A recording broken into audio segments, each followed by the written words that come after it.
Yeah, so that Wall Street Journal piece, again, this just dropped. Anyone who's watching this right now, it has dropped while we are live streaming currently, so we haven't read it. I don't know if there's any bombshells in there, but I do know that Donald Trump personally called the editor of the Wall Street Journal to fight against it being released, and B, that the fact that it was released means that Rupert Murdoch is pooling support from the Trump administration some way, shape, or form, which is massive, has massive political implications. And C, Jesus Christ, man, there's been so many scandals where we're like, this is what's going to get him. This is what when he said, I grabbed him by the pussy, we're like, oh, it's over. Hillary's going to win. And like, there have been so many times where you're like, shit, there's no way Trump's going to wiggle his way out of this one. And then he wiggles his way out of this one.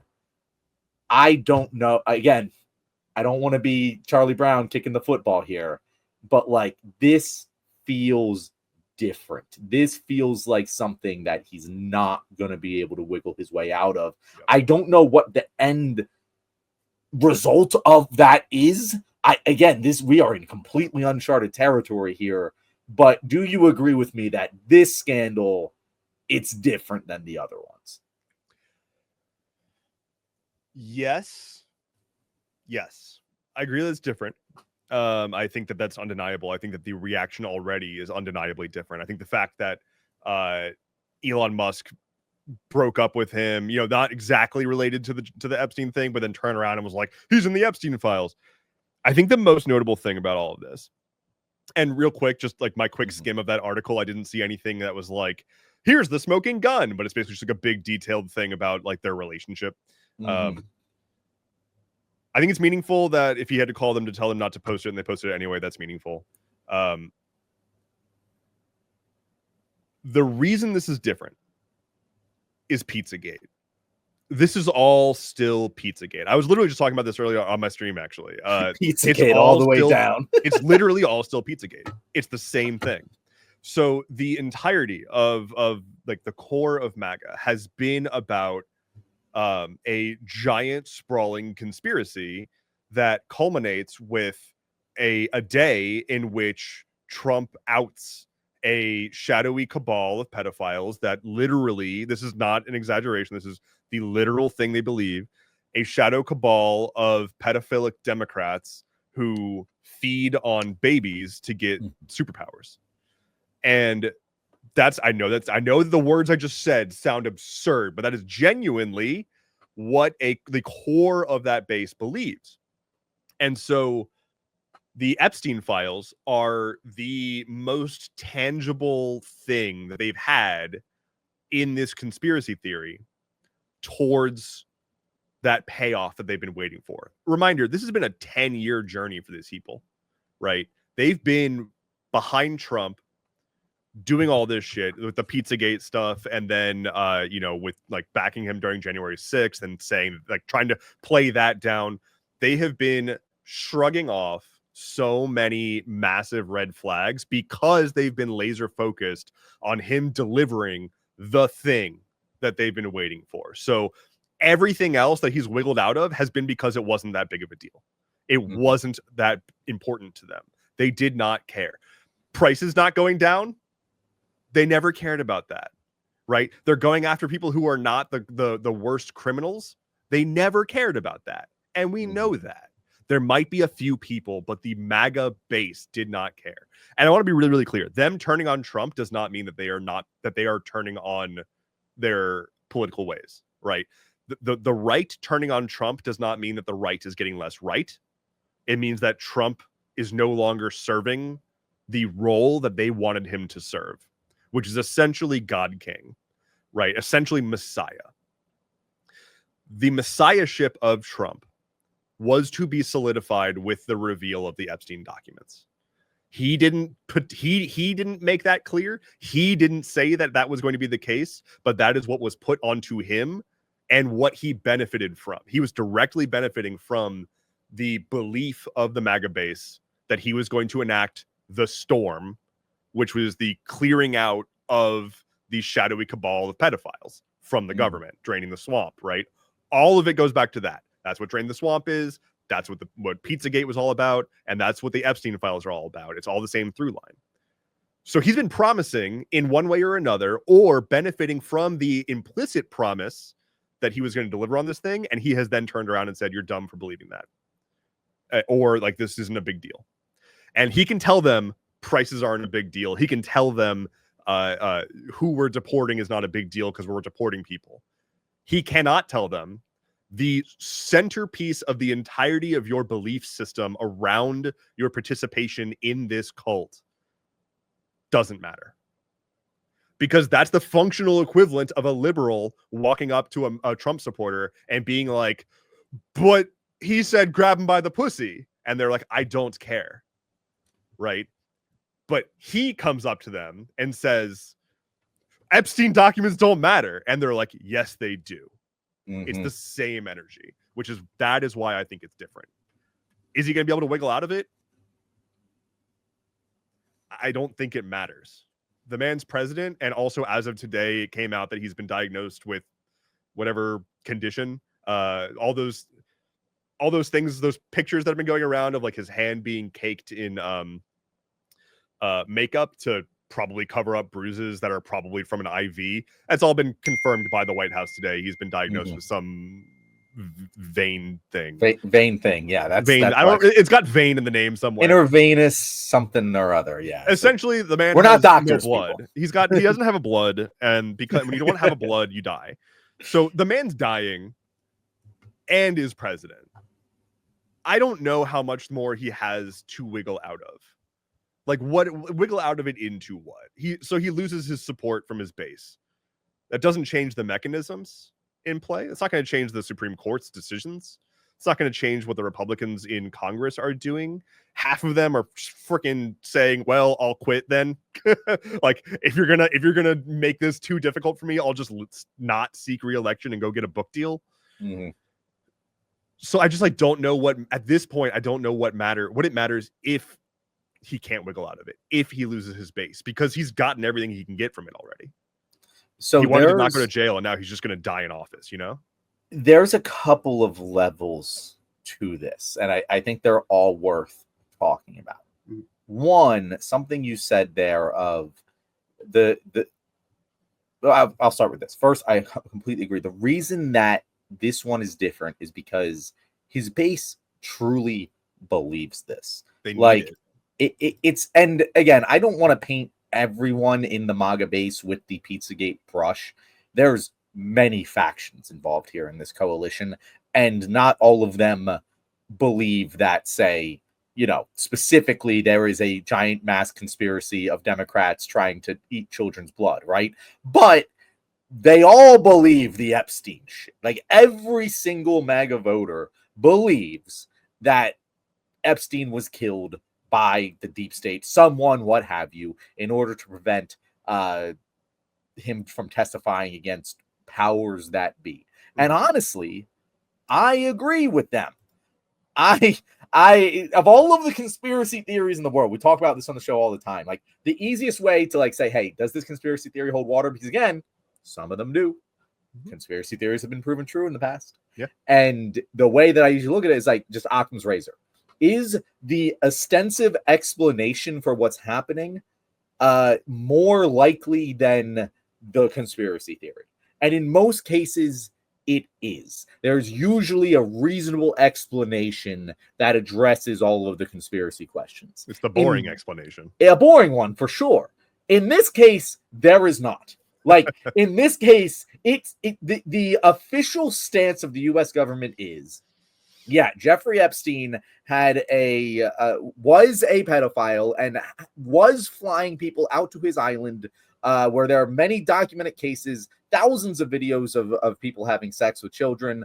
This is all the case, but also we don't have any evidence of who any of those people are that are in these videos. And also, he happened to kill himself during the 3 minutes in which the cameras at his prison happen to every night be not recording. Like, It's just the idea that all of that is true is far less likely. Yeah, that's why it's insulting. It's insulting. It's Yeah. insulting. And that's why, like, even I love this. I don't know if you saw this, but Matt Walsh is one of my favorite right-wing pundits because for a couple reasons. A, he's good at what he does. He's better at rage bait than basically anyone in the world. Like, he has like Stephen A. Smith levels of rage bait fucking instinct. And B, he's genuinely evil. He's not pretending. He's genuinely a fucking Christo-fascist evil person. And so, like, at least I always say those people are at least honest. Like they at least I can understand them most of the time. And even he is like, and I'm pulling this up here. This is what he tweeted. Two tweets here I thought were just excellent. A, that this administration invited influencers to the White House, handed them binders that said Epstein Files Phase 1, end stage photo ops outside with the binders. Now Trump calls the whole thing a dumb hoax. There's just no way for an honest person to look at this set of facts. And then he said, and believe it's true. But like, that's very funny because Matt Walsh is an expert in making the most ridiculous argument for the most indefensible things. And even he's like, bro, I got nothing. I can't defend this. No reasonable person can believe this. And then also he tweets, so this issue is dumb and boring and doesn't matter, but also we need a special prosecutor to look into it. The messaging on this issue has just been god-awful, totally schizophrenic and incoherent, which I just find very funny because that's Trump's entire thing and they're just now noticing. But like, that's kind of where we're at here. Like, it's just... this has been so obviously a scam. They all believe it because it probably is true. I agree with them. I don't know who's on the list. I don't know who's involved. Before all of this, I wasn't even sure Donald Trump was on the list. Like, I was like, I'm pretty sure he was protecting people and his buddies and stuff, but I don't know if Donald Trump personally is implicated in this evidence. Now I'm more confident in that than ever after the events of the past 2 weeks. Donald Trump has been playing this about as poorly as he possibly can because he only knows one strategy. Yeah. Never play defense, always play offense. It's just that the people coming from him for the first time are his base. And he's confused as to why they're not just following in line like they always have. And it's because what he's telling them, he used it to use them, to get them on board. And now he's pulling the rug out from under them in a way that is just unforgivable. And he cannot provide even a shred of an explanation for. And that's why this, I think, is different. In terms of what will actually happen, I don't know. I don't know what will happen, but I disagree that it will just go back to normal. It's not going to go. Oh no, it's not going to go back to normal for sure. So okay, let's say let's put forward two sequences of events here. One, he loses the support of his base, essentially making him a lame duck president. Because, or I guess I should get your agreement on this first. This is something me and TJ talk about on the show a lot. Donald Trump's claim to power is not mass popularity in the United States of America. It's extreme loyalty from a large enough faction of the Republican voter base that he can threaten to primary any sitting Republican and win. Mm-hmm. That is where his power is derived from. It's his control over the Republican Party. And if this causes MAGA to revolt on him, he will lose that power. And suddenly there will be a power vacuum in the Republican Party. Whether or not he dies because of his vain shit or whatever, in any way, shape, or form where he loses that power, this entire Republican stranglehold we have right now is kaput. Would you agree with that? No. I don't think I when you say Republican stranglehold, like you're saying that if Trump died and there was a power vacuum, that would be the functional end of the iron grip that Republicans have had on like everything. So everything, no. I mean, obviously, if Trump dies tomorrow, Republicans still hold a trifecta. They're still in power. Yeah, right? but immediately they still have the far superior messaging apparatus, way better propaganda. They still have all of that, right? But it becomes fractured and it becomes dysfunctional in a way that means all of the crazy shit that's been getting pushed through is going to come to a screeching halt. We are going to see level of things happening at the federal government similar to, you know, a closely split fucking House and Senate, and we're just nothing is really happening. That's what will kind of happen. Things will come screeching to a halt, and then we'll hit 2026 and see what happens. Or depending when this shit goes down, we'll hit 2028 and see what happens. But like, that's what I'm saying is like the current power structure that is allowing them to accomplish the big beautiful bill, the deportations, the everything is going to come crashing down. Will they be able to recover it faster than Democrats can? Maybe. I don't fucking know. But the current status quo of power of MAGA Republicans is going to disappear, whether Trump is eliminated by Epstein or Mother Nature. I understand the argument. I'm skeptical that Trump plays that big of a role. I don't think interesting. I don't think he matters. Like Trump is a mascot, right? He's not like, he will tweet something and then tweet the exact opposite 3 days later, and then tweet the original thing again 3 days after that. Like, he is not the one setting policy. Everyone that is around him is setting policy. The mass deportations, that's not Trump. He doesn't care. He doesn't want to deport people that he can otherwise underpay to work his hospitality industry. Like, he doesn't care about that. He doesn't care about trans stuff. He doesn't care about any of that. He's on the record saying he doesn't care about that in the past. He just wants to be the center of attention of all things and say whatever and never be challenged on it. Stephen Miller is the one that's pushing the deportation efforts. And like the guy who's whatever, the Tom Homan or whatever, the guy who's the border czar, like he is directly involved in all of that. I don't think that Trump is micromanaging really anything. I think he's just in places and saying things, and the party is just sort of dealing with that while they do the things that they are going to do anyway. Like, it's not like Trump is the one who's the mastermind behind Project 2025. And it's not like he's the one, it's not like he has a single policy brain cell in his head. He can't formulate concepts policy. of a policy brain cell. cell. Quite literally. The man is like, I don't like Obamacare because of the word Obama. Yep. I don't have a plan to replace it. I have been saying I would do I want a Nobel Peace Prize two because full Obama terms. got one. Yeah, exactly. He doesn't, like, he is not a functional president. So his death, I truly believe, would, if anything, just make life easier in the White House. And like, it's not a hot take to say like, oh, like a Trump death means we get advanced presidency, which means that like he'll be more effective at quietly doing the things that they wanted to do anyway. But also, yeah, like I just like Trump being alive solely just pushes out the debate over who's the new leader.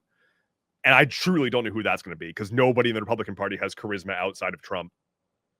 So like, I don't know where they're going to land with who's their new guy. But as far as setting the tempo and policy and direction, it's not Trump. He's just the one that's keeping people interested. Like, they don't want the policies the Republicans are doing. That's why the big beautiful bill is like so widely disliked. It's why we've got people who are like, oh, I voted for Trump, but now I'm going to die because I don't have my medical insurance. They don't want that. They want the guy who makes them feel good about the things that they've been told are the things that are causing them pain. And he literally, the man got up on stage during his presidential campaign and said the words verbatim, "I am your retribution." That's not policy. That is just riling people up. I'm going to get back at the people who make you mad. It is the lowest common denominator rhetoric possible, but that's not policy. So like, I just don't know what his death is going to like truly do in terms of stopping the current agenda. Because like, as long as the Supreme Court is stacked how it is, there's just not a functional political body interested in stopping what the Republicans are doing currently, with or without Trump. So I agree with you 100% on Trump isn't the one actually setting policy. That is beyond clear. You said that you can actually tell at this point which policies are coming from who. Like, you can tell when, oh, this is a Stephen Miller thing. This is a Russell Vought thing. Tom Homan, I feel like, is more of just a foot soldier who genuinely wants to hurt people. Real quick on that. What the fuck? Like, imagine being in 2025 a guy who stakes his entire life's memory. This man stepped out in front of an entire country and said, I want to be in charge of what is obviously a Nazi concentration camp style effort to abuse and disenfranchise and harm people in this country based on skin color. And he's like, that's going to be me. I want that job. The guy who ran and said that he wanted generals like Hitler, I want to be that general. Like, I get it. The guy's a Nazi and doesn't care. Like, he doesn't care that he's a Nazi and people know that. It still is mind-boggling. Yeah. That somebody would be like, I'm going to just loudly be a Nazi. Like, I'm going to make this my thing. It's not even just loudly I'm going to be a Nazi. Clearly, we've seen fairly influential, famous people be okay with that. The man went out and did it.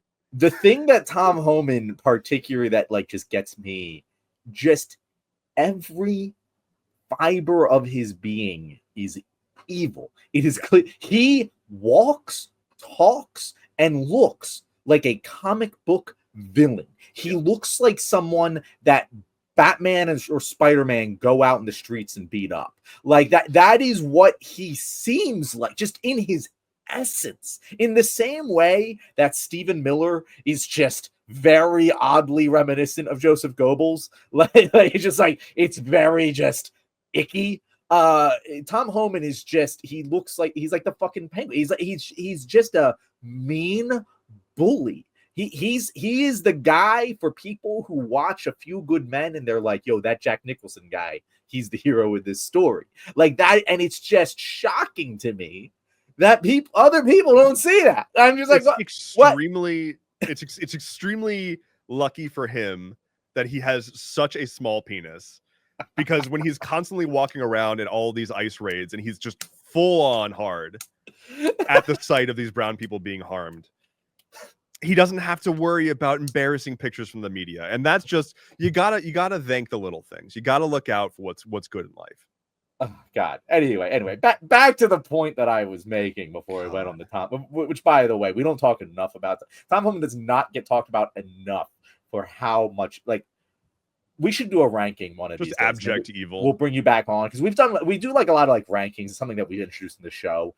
And like what I want to do is just a ranking of the Trump cabinet menagerie of just how much I want to beat the shit out of them, because they vary. They vary. And to me, like, Trump is actually at the bottom of the list in terms of the ones I want to personally beat the shit out of, because as you said, most, like, he is just a self-serving, like, psychopath. Like he's predictable. He's predictable. I actually, like, besides being self-serving, I don't think he's that bad of a human being. Like, I don't think he gets off on other people's pain. He just only cares about himself. And honestly, those kinds of people, they're predictable in a way that, like, is less evil than some other people. Whereas, like, Tom Homan, Stephen Miller, like, I just see them and there's just a reaction. I would love to see the last bubble pop from Stephen Miller. That's all I'm gonna say. That's about as far as I'll go. Did you see the clip that came out today from him on the bus in like 2003?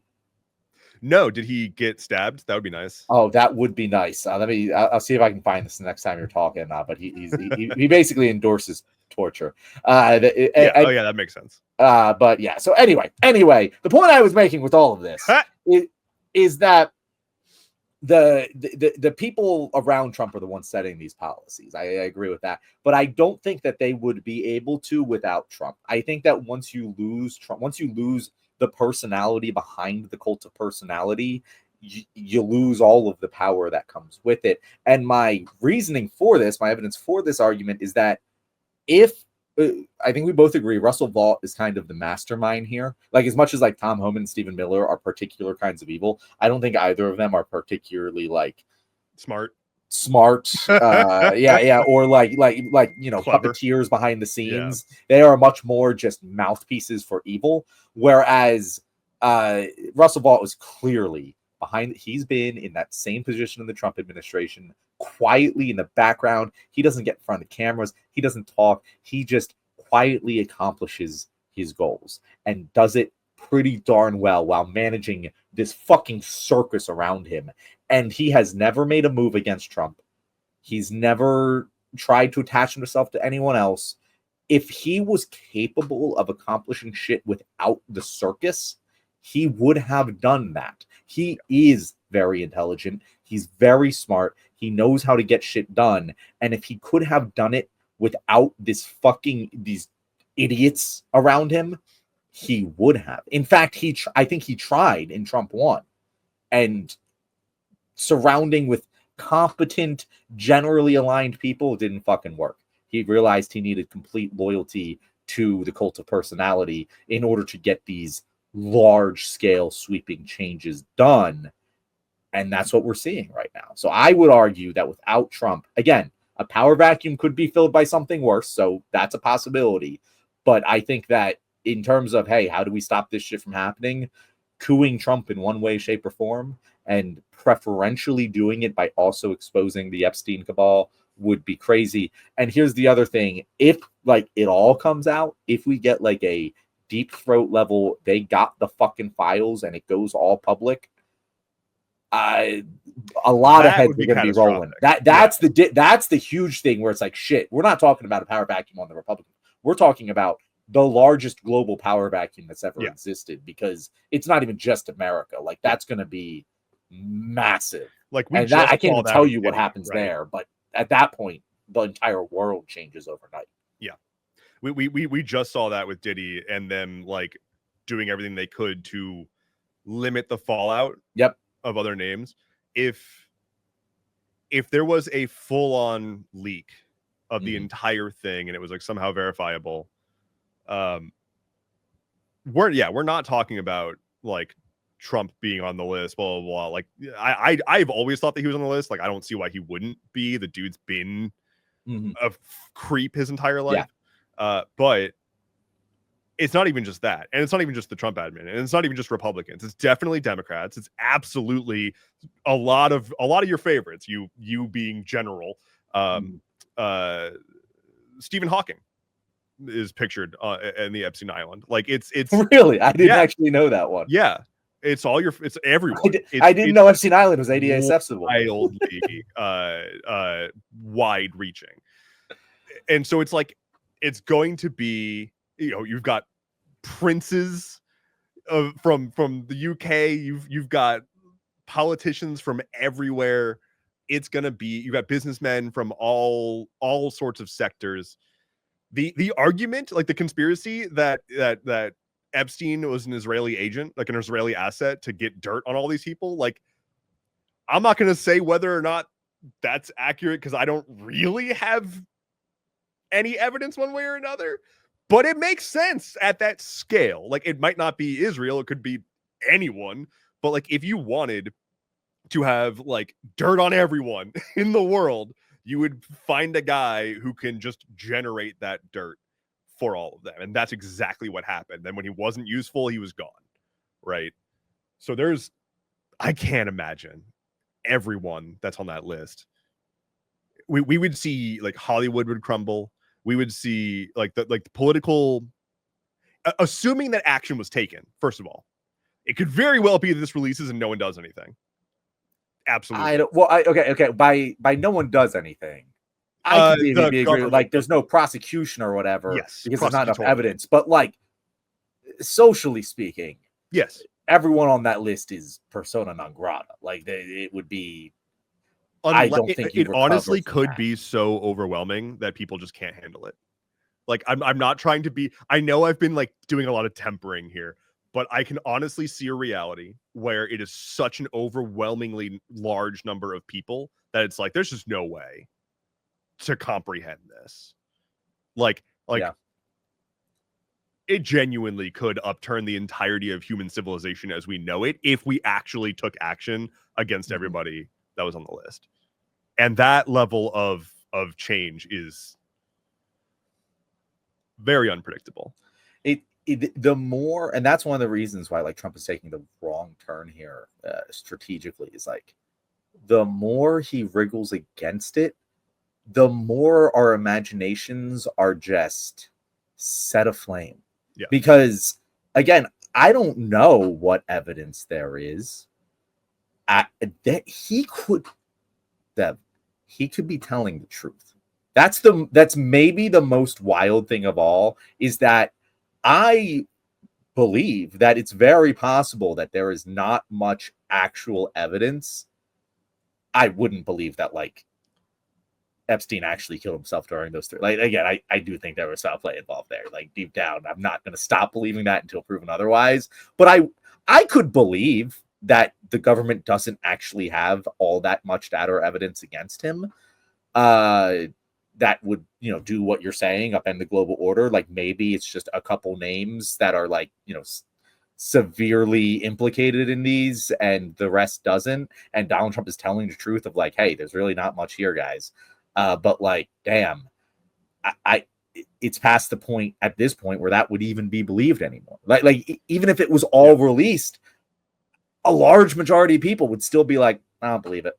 There's more there. No, because of just how much they have fought against this. If it was not a big deal and they released it, then that would have been the end of it. And they would have been like, you know what? All right, maybe there's something else. They would have found a new thing to glob onto. Mm-hmm. Yeah. And that's the thing where it's like the Biden angle of this is actually one of the more fascinating parts, because he's making this dumb argument of like, oh, the Biden put all of this bullshit in there. And it's like, well, if Biden put bullshit in there to incriminate you, why didn't he use it before you won the presidency?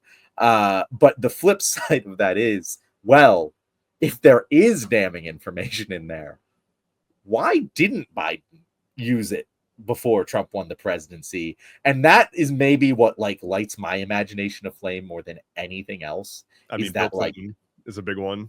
But like, even how much power does Bill Clinton actually I say possess? Bill Clinton. Really, I think there's a lot of Democrats. Exactly. Probably a lot. It has to be huge. It has to be so big that Joe Biden was sitting there. And by Joe Biden, I obviously mean Joe Biden's team of handlers was sitting there and they're like, hey guys, we can have 100% certainty of Donald Trump not winning this next election.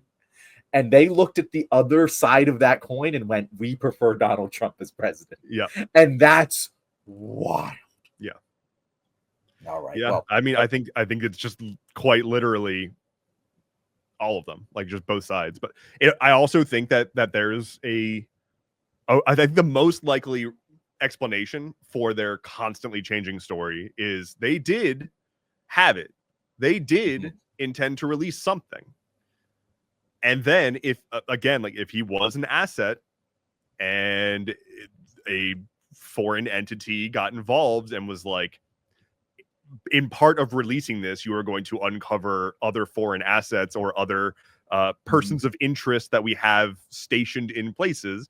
And we're not in the habit of outing. Well, Trump is, but generally the U.S. is not in the habit of outing our allies' spy networks. So like, it very well could have been that they fully intended to do it, and then they got an email one day.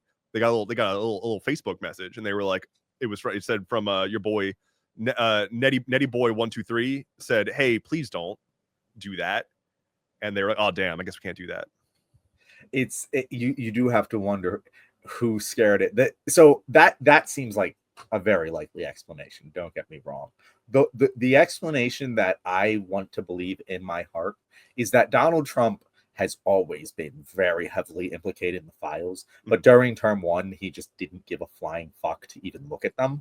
And then, or just forgot because he has dementia. Yeah. And then he was like, oh, my base seems to care about this. It seems to light them up. I'm going to tell them all that I'm going to do this and unleash the files. And then he was like, Levitt, go and release the files. Pambandi, release files. Do this whole thing. And they're like, okay, but obviously we can't release this stuff, so we're gonna make this show of it just to appease him. Then he forgot about it, and then this is the thing. I still don't know. I still don't know why he even released the memo saying there was no files. it was a completely, that's how this all started. That's how this entire news cycle started. He's dumb, yeah, but it's like, it was that's the biggest conspiracy thing in my mind of like, okay, what made him do that? And maybe it's just because he's dumb, but it's like, that's an unforced error, and it was done in a professional manner. That's why it's like, it's not just like an off the cuff Trump Truth Social post. It's like, that was done in a very professional manner that like, why was it released? I don't fucking know, but it was. And so she's like, I think that maybe Donald Trump just forgot he was in the files, and then like he looked at the files and was like, oh fuck, we can't release this now. That's how that happens.